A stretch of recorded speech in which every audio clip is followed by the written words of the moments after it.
Right now, somewhere in the world, a college student sits in a library. Headphones on, white noise blasting, desperately memorizing organic chemistry. Down the hall, a 5-year-old smashes colored blocks in a screaming daycare. And his brain is learning faster than hers. How is that possible? How can chaos help a toddler grow smarter, while even the faintest clock tick destroys an adult's focus?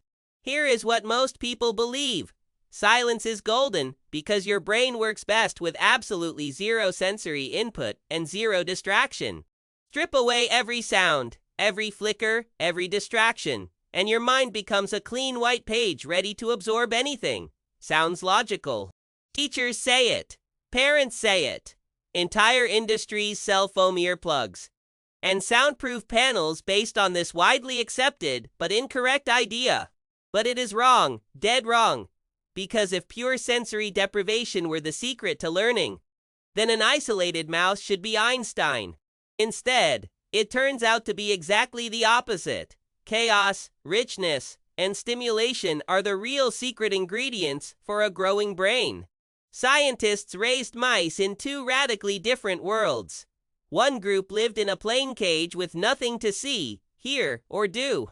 The other group got the penthouse suite of mouse real estate. Bright toys, tunnels, spinning wheels, music, and crowds of friends. And researchers later tested both groups.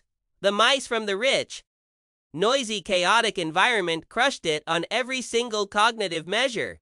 Their neurons had sprouted denser webs of connections, like a city that built 10 new highways overnight. Their brains were physically bigger.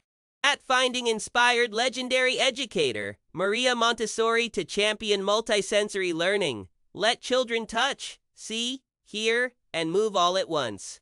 When children engage all senses simultaneously, their memories become almost unbreakable. So if sensory richness supercharges the brain, why does noise hurt? The answer hides inside a process. Your brain performs thousands of times daily without you noticing. Think of your memory as a postal service. Every piece of information entering your brain is a letter. Before it reaches long-term storage, it must be stamped with a code, encoding. Encoding demands one ruthless gatekeeper: attention. When attention locks onto a single task, it acts like a spotlight illuminating one actor on stage. But the moment noise floods in, that spotlight shatters into a dozen dim flashlights pointing everywhere and nowhere. Letters pile up untagged. Here is where it gets truly interesting. When multiple senses engage on purpose, your neurons fire together in a coordinated symphony of signals. Imagine 100 musicians all playing the same song. Electrical signals racing through their synapses arrive together, reinforcing one another powerfully. Your brain slaps a chemical bookmark on those connections. Neuroscientists call this synaptic tagging. Tagged synapses get stronger every time they fire. Tagged synapses strengthen like a trail through a forest that becomes a paved road the more people walk it. Repetition builds the highway. That is why holding a vocabulary card, saying the word out loud, and writing by hand simultaneously burns it far deeper than a screen. But distraction is the anti-symphony. When random noise pulls your attention sideways, neurons fire chaotically, like musicians playing different songs. No coordination, no tagging. Worse, your brain actively dismantles those messy untagged connections through a cleanup process that scrubs away neural noise. You are not just failing to learn. Your brain is literally erasing the half-formed links you almost made. It is active destruction, not passive loss. It is one thing to not build a bridge. It is another thing entirely to bulldoze the foundation while you are still pouring concrete. The damage does not stop at memory. Chronic noise triggers your stress response, flooding your bloodstream with cortisol, the same hormone as near accidents. Over time, that cortisol gnaws at your prefrontal cortex, the command center for focus, planning, and all decision-making you depend on daily. Noise does not just steal your attention in the moment. It physically reshapes the very part of your brain you need most for learning. Now, here is the twist that makes this personal. Absolute silence is actually a myth. Unless you own a laboratory anechoic chamber, sound always exists. Strangely, not all sound disrupts you equally.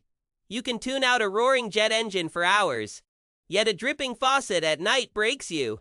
The difference is predictability and meaning. Your brain is wired to ignore constant, meaningless hums and latch onto irregular, potentially significant signals instead. That tiny tick of a clock is maddening precisely because your brain refuses to classify it as irrelevant. It keeps checking. Is this important? Is that a threat? Should I pay attention? Every check costs you a sliver of focus.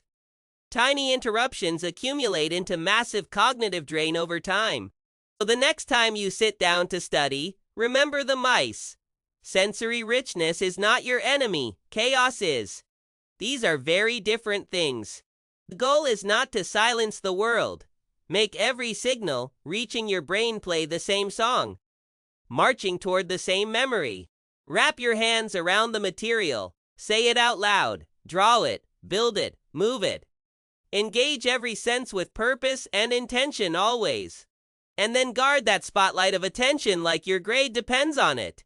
Because neurologically speaking, it absolutely and completely does. Every single time.